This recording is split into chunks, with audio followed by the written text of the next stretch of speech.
Nightbirds on Nantucket by Joan Aiken, Chapter 4 continued.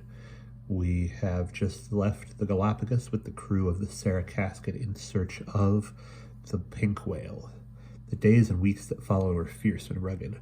Careening after her quarry through the South Pacific trades, the Sarah Casket flew under every sail that she could take. Mainttops, topgallants, and stunsails were set. The rigging thrummed like a banjo, and often as they drove through the southern seas, their mainmast was bent over so far that Nate declared they might as well use it for a bow, if they ever got close enough to the pink whale, and fire off a harpoon from the mainstay. Nothing would persuade penitents to come on deck now, and even Dido, when they reached the wild easterlies and heavy squalls of the Straits of Magellan, was glad enough to stay in the cabin playing Parcheesi. At first, Dido was inclined, like the others, to believe that Captain Casket merely imagined his glimpse of the pink whale at Galapagos, until one evening south of Cape Horn, she saw something between two wildly blowing willowas that she first took to be a momentary view of the setting sun, except that it lay to the east.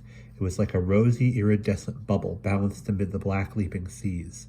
Then a storm came down again, and they saw it no more, but Captain Casket, with a frantic, exultant light in his eye, kept the ship under a full press of canvas, heedless of danger, clapping on new sails as the old ones ripped away, without regard to tempest, tidal wave, or terremote. He fought his way round the Horn, making a record passage of it, while his men served 4 hours on and 4 hours off, becoming haggard and thin from wear and tear and lack of sleep. The captain himself never seemed to sleep at all, and his eyes were red from scanning the horizon. There were few chances for Nate to come down to the cabin now.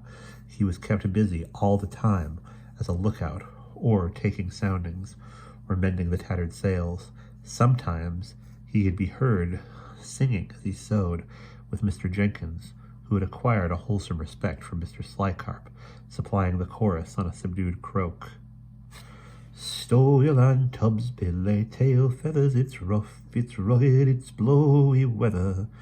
Make your passage and follow the moon. Dinner is served in the blue saloon. Slush the spars and splice the rigging. Leave your scrimshaw and grab your pig and bale, boys. Bail for your wage and lay. Her ladyship's carriage blocks the way." Mr. Jenkins spent a good deal of time in the cabin. The girls were glad of his company, as he made an extremely civil guest. He would play tiddlywinks, if ever they struck a long enough patch of calm weather, slipping scrimshaw counters into a cup with great dexterity and enjoyment, while his grave observations about life in high society kept Pen and Dido amused for hours.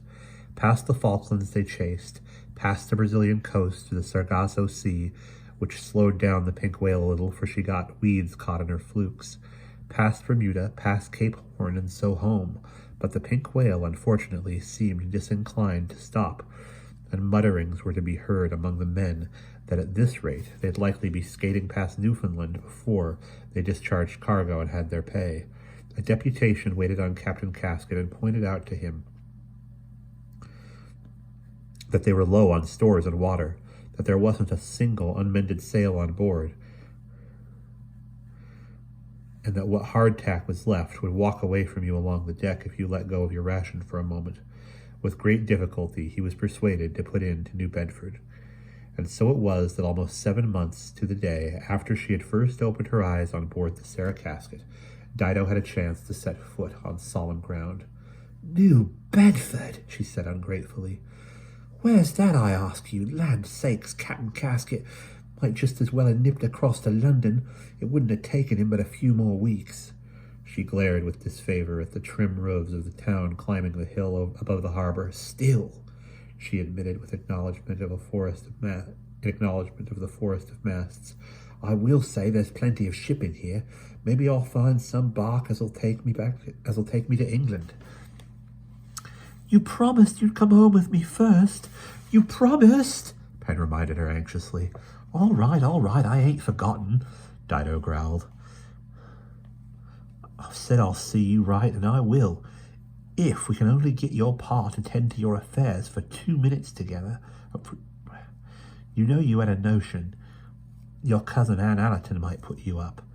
Captain Casket hardly even attended to the business of getting his ship safely docked. His eyes were constantly turning back toward the open sea, and his thoughts were all with the pink whale, who had unfairly taken the chance to nip off round Cape Cod and into the Gulf of Maine. Would he ever catch up with her again? It was dark before the Sarah Casket was alongside the wharf and made fast. Penitents begged to go ashore then and there, but Captain Casket wouldn't hear of disturbing Cousin Ann Allerton so late in the evening, and left him to spend one more night on board.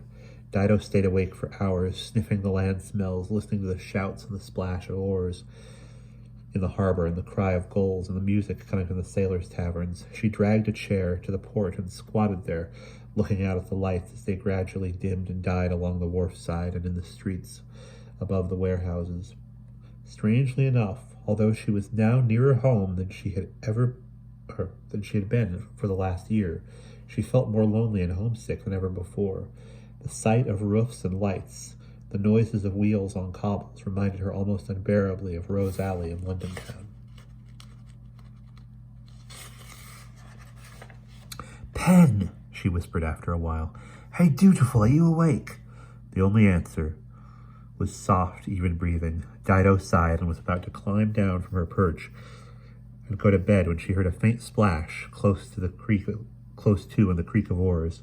Turning back, she was just in time to see Mr. Slighcarp, his foxy features visible in the light of a lantern, help a tall, veiled woman over the Sarah Casket's side into a dory and row quietly away across the harbor. And that is the end of chapter 4.